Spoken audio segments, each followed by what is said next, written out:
Dr. Lane, we're thrilled to have you back with us. Tell the folks at home a little bit about yourself and what you do. Are you able to hear me again? Yeah, Shannon, I got you now. Sorry, I don't know what happened. That's okay. Thank you. Now, okay, so tell the folks at home a little bit about you and what you do. I was a school teacher, and then I was a school administrator, and now I'm a special education consultant. I've been doing that for about the last 5 years. I've recently come out with a book, and I was #1 bestseller. And now I've written a 3-part series to help parents become the teachers in place of the students going to school where they need the help. Yeah, this is a very difficult time for parents. And I got to tell you, the #1 concern that parents have been writing in about is how to do this distance learning, because it's not working for a lot of them. And some of them are like, I don't know if it's working. I don't know how I can do this better. You've got this 3-part series that's coming up. Tell us about it. All right. Well, it starts this Friday, May 15th. And the first part is called structuring the setting. Okay. And the acronym I'm going to kind of use through the theme of the presentation is ACCT. So it's going to be ACT, but it's going to have 2 C's in it. Okay. The second presentation is on Tuesday, May 19th, which is called Preparing to Learn. And the acronym for that is MCCT. So if we want to know what these letters are, we got to tune in, huh? Yes, you do. I'm not spilling the beans right now. I'm holding on to those as close to my vest as I can. Okay. And then the third in this series, the third in this series is checking for understanding, right? Yes, it is. Super important. And when is that one? That is Friday the 22nd at 4 p.m. Eastern Standard Time. They're all 4 o'clock on Eastern Standard Time. And the acronym for that is an easy one. It is CAT, C-A-T. Okay. All right. So now it's like a crossword puzzle. You got us curious. Yes. But now, why did you decide to do this series? And why now? What's your motivation here? I think pretty much like what you said before, that I was hearing from a lot of parents. They weren't understanding what to do. There was, I don't know how to teach. I've never taught before, but I mean, it's a shame because parents don't realize that they really were the child's first teacher. They were the one that taught the child how to play peekaboo. They were the one who taught, how to say mommy or daddy or whatever. But, they think, I can't do this, but really they can. They did it before. It's just a little different, but they have the skills to be a teacher. Yeah. I think one of the things that's concerning to me is that a lot of teachers have been expressed that they feel a little out of their element here, having to teach, especially special ed, but across the board to teach anybody distance learning. I am shocked, Dr. Lane, about how many teachers are like, I've never done this before. In this day and age, I thought that everybody had to do something along this lines, but everybody's a little, I feel like the mood is that everybody's trying to get to the end of the school year so that they can regroup. But there's still a month left in a lot of places. There's like education that can be happening. Right. And that's what we have to, and that's kind of what the series was directed toward, was, towards knowledge regression, because we started this back in March where the students haven't been to school. So, I mean, if we don't start again until September, that's, 7 or 8 months that they've not had any educational training at all, any opportunity to gain educational knowledge. So that's one of the reasons why I did the series. And I'm hearing from some parents who are like, well, it's only going to be a couple more weeks. I don't know. Maybe I don't need to learn this. And for me, I literally am like pulling my hair out. I'm like, guys, I mean, a couple of weeks, we've already been a couple of months, a couple of weeks is everything. And it doesn't look like we're going to get extended summer school. So this is going to be all summer. And some schools are saying, we don't know if we're coming back full time in the fall. So I think they got to learn this now. Am I alone in this? No, not at all. I totally agree, Shannon. I mean, I think the problem is that, we kept thinking, okay, it's only going to be a temporary thing. It'll go away in a while. And now it's like, there's like I know of at least 43 states. I'm pretty sure it's at least 43 that have said we're not going back until, September. Yeah. And now, like you said, some are saying, well, we're not even sure about September. So now we've got the issue of, okay, do students go every other day? Do they go like for a week and then they have off a week? Nobody knows, and Yeah. it's shocking, that we haven't prepared for this. Yeah, and I really want to say to parents, you got to learn this the sooner the better, right? Oh So yes. what do we need to know about your series? How do we get to be a part of it? Is there a cost? Do we have to, RSVP? What do we have to do? Okay, it's a free 3-part series. I'll say that quickly a couple times, it'll really, but 3-part series. yes. So, But did you say it's free, or did you say it's the number 3? it's free 3. So it's free both 3. of them. Yes, it's right. So free both of and those it's words are free. yes. Okay. So, okay, it's both. Okay, we like both free. Free is good. Free. There's no registration fee. They just have to register. If they go to my website, drwilliamlane.com. So DR as in doctor. DR as in doctor. William Lane. Lane.com. And there'll be a link to the sign in. So they should be able to go right there and find it. And there's also going to be recording. So if they can't make it, they'll be able to get a delayed tape on the recordings of the sessions. So if they say, well, I can't make it on Friday or Tuesday or Friday, 4:00 doesn't work for me, all they have to do is register and they'll still get, the tape. Okay. And then how, did I see that they're a half hour long? They are 30 minutes long. I'll probably speak for about 20 minutes and then probably answer questions or, just do what, I can to help the parents. Well, we absolutely love that. So again, the first one is, and this is all about at-home learning. The first one is structuring the setting. Second one is preparing to learn. And the third one is checking for understanding. And what I love about this, Dr. Lane, is that so often those are the 3 parts that we as parents don't pay attention to. Because for us, even as I was looking at it, I was like, I know parents are going to be like, well, where's the part where I teach? You tell me how to teach, right? But half of the game is what you're doing beforehand to set the stage and checking, did it work? Yeah, that's it. It's like, the teachers have sent them materials. And so yes. Now all you've got to do is, okay, set the setting and check to make sure that they've got it. I mean, the majority of the work for teachers is preparing all that information. Yes. The parents already have it for them. It's here in front of you now. How do I set this setting and how do I make sure that my child has understood what I've taught them or gone over the worksheet, explained to them? Wonderful. Wonderful. So tell us about your book and then we'll come back to the series, but tell us about your book since we have you here. Back in September of 18, I wrote a book. It's called Stop Being Invisible. It was the #1 bestseller on Amazon, and it works for particularly students who are on the autism spectrum, who have a little bit of communication skills. It's how to be a better communicator, asking open-ended questions, just looking at the speaker, nodding that you agree, the stuff that you see other people doing. And it's what I call it's a very simple read. Each chapter is 3 pages long, 3 or 4 pages long.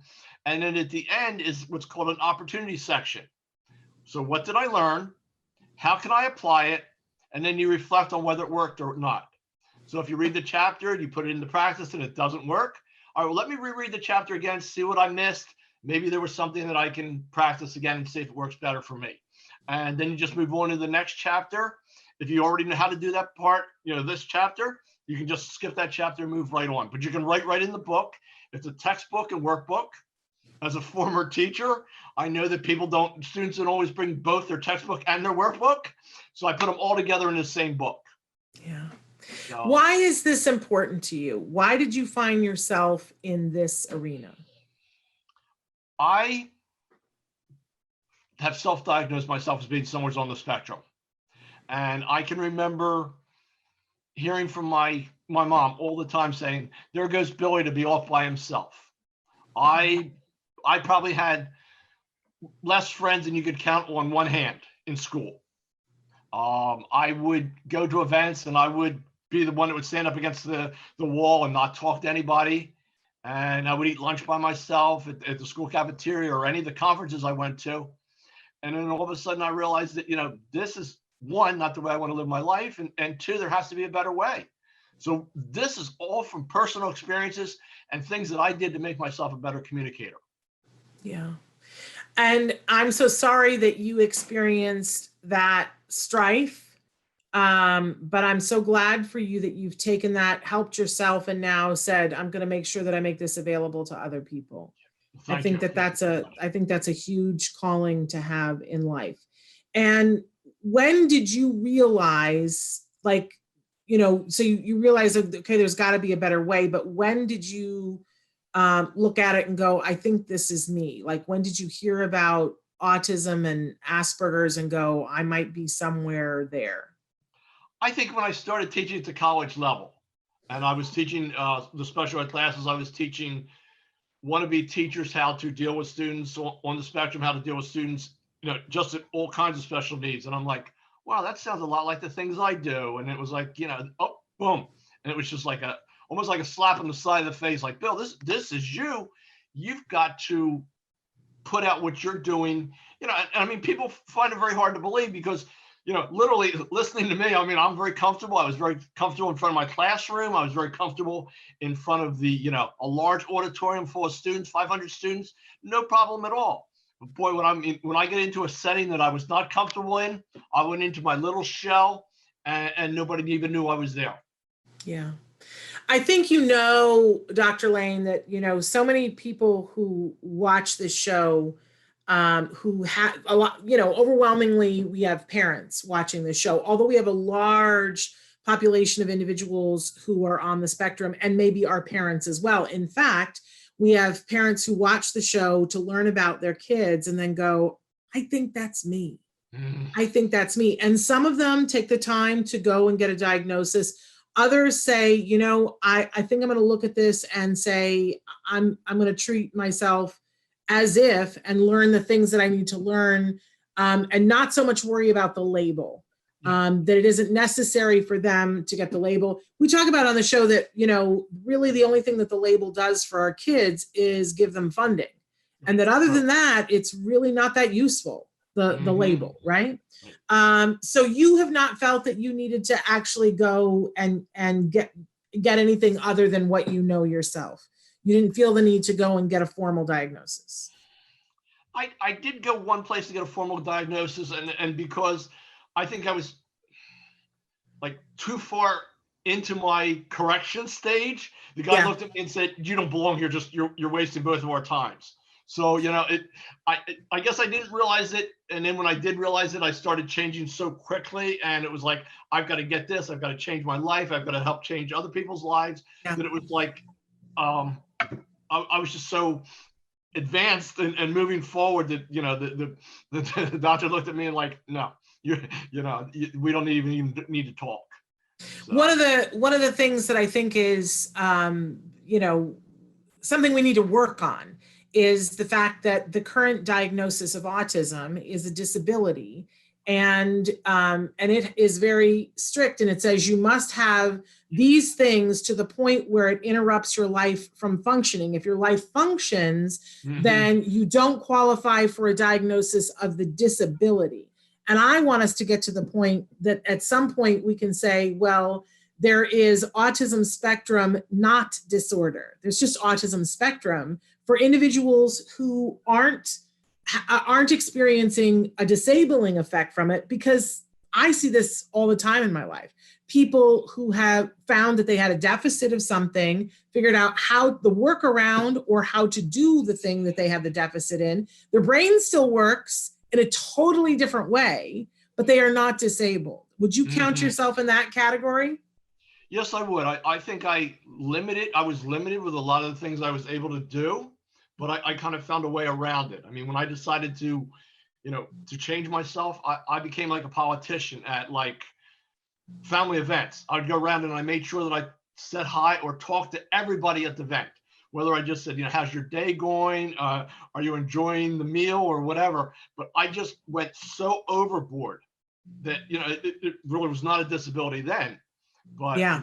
before, like I said, I was just limiting myself to going to events. I mean, I sometimes would be the last one in so I could sit at the back of the room, kind of like a church. You just want to go to the back of the room and so nobody sees you. And then it was like I'm first one out and that was it. So, but it did limit me. But I've tried very hard to overcome that. Do you think that it makes you more effective, though, as a special education consultant, knowing what you went through? Yes, definitely. I can't think of, a better thing that would have helped me be the special education consultant I am, because I can say, like, I've been where you are. Let's try these steps. Let's go gradually. We're some people are like, okay, well, you should do this. You should try this. Yeah, but if you're not ready to do that, it's almost like a want and a need. Yeah. Do I want to do that or do I need to do that? And when you realize that you need to do it, that makes the difference in a lot of things. So what age range do you think, for parents that are watching that have teens, tweens, teens, and adults, what age range is perfect for your book? I think all ranges. I mean, I think it helps adults. I mean, and I think it helps. Even just tweens and teens, because it's like, okay, well, here's how to start a conversation with your friends. Here's things to say. Here's how to listen. You just don't walk up to your friend in the middle of they're in the middle of a conversation and you just don't butt in. You wait until there's like an opportunity, or if they say something, you kind of respond. You don't go off topic, and it's just some really good ideas, I think. Do you happen to have a copy of the book there with you? I'm putting you on the spot because I don't have No, one to I'm hold sorry, up. I did That's do okay. not. I am sorry. But tell us the title again, so that Sure. I don't have a visual, but so tell us the title again so we can find it. And it's available on Amazon, right? It is available on Amazon. It's Stop Being Invisible, Overcoming Communication Barriers. Okay, Stop Being Invisible. But then we want to cycle back to the 3-part series and remind people that it starts this Friday. Now, what time is it on Friday? It's 4:00 Eastern Standard Time.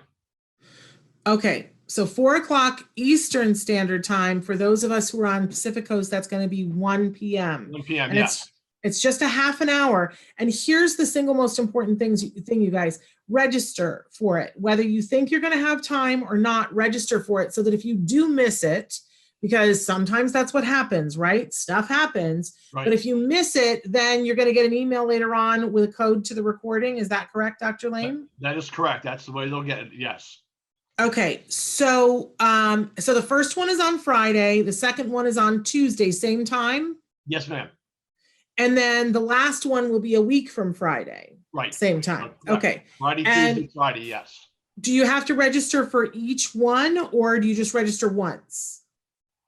I think it's just one registration and it covers you for all 3, but I'm pretty sure that's the way it is, yes. Okay. And so then make sure that and remember, you guys, it's free. Like, what honestly do you have to lose?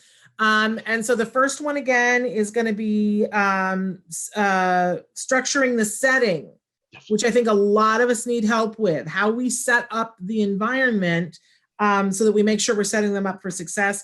The second one is preparing to learn. And the third one, which I know is the one that parents are going to be like, oh, but I'm going to say, I think it's so critical because it's the step that we forget a lot, is checking for understanding. Because a lot of times you'll implement the thing that the teacher said to do, but afterwards you're like, I don't know, was that helpful, was that not helpful? And as a teacher, we set out to teach something, you have to see, did we teach it? And if we don't, we go back and we reteach in a different way.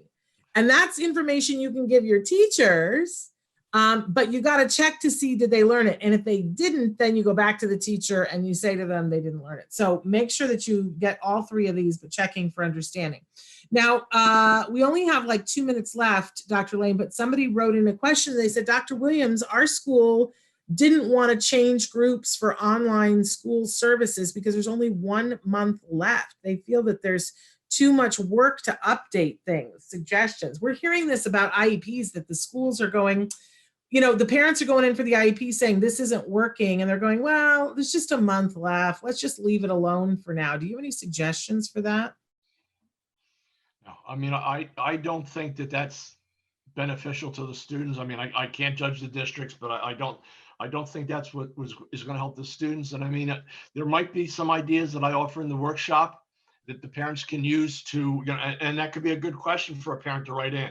This is Yeah. something on the IEP that my child should be getting. What suggestions do you have of where do I have the information? And that kind of brings me back, if we have a couple seconds, Shannon, Yeah. on my website is actually what's called a resource guide, a resource directory. And when you go into my website, up in the corner, it'll say resource directory. And there's probably close to 400 articles, and it's divided into 5 parts, like news and update, educational websites, applications, and it's updated every day. So if you were to read it today, and then 2 days later, you come back and say, oh, I don't want to read all those again, down the bottom, it tells you what we've added in the last 2 days.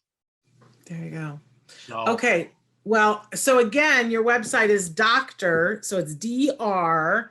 William Lane. Lane is LANE.com. And so you guys can go there. You can find the resource guide. You can register for this 3-part series and potentially even, writing questions and check out. I'm sure you've got your book on the website as well. yes. So for those of you who feel like your kiddos aren't connecting, great book to check out. And tell us again the title. Stop Being Invisible, Yeah. Overcoming Communication Barriers. Because none of us wants our kids to be invisible, and nobody wants to be invisible. Yes. Dr. Lane, thank you so much for being here and for overcoming whatever the technology challenges were. I don't know what that was, but we've made it through. know. And Shannon, I did get notification that there is only one registration. So when you register, you're enrolled in all 3 of the workshops. So I'm just going to tell people, go and register. And, even if the worst thing happens that you totally forget, or you get busy, or you have something going on, then you get those links later on. Maybe this isn't the week that you've got time, but I'm telling you, with love and with a hug, we're going to be stuck in this distance learning for a little while. And it's going to be worthwhile. If the thing that's worrying you the most is what your child is missing out, then make the most of what you have. And this, Dr. Lane's got some great advice that he's going to give you, and he's giving it to you for free. So you really, I don't know what other words to use except free. Free and information. That's free the big word, right? Right. Okay, Dr. Lane, we are totally out of time, but thank you so much for being with us. Good luck with the series. Shannon, I hope you get lots of people. Thank you so very much for having me. Thank you. Thanks. Bye-bye.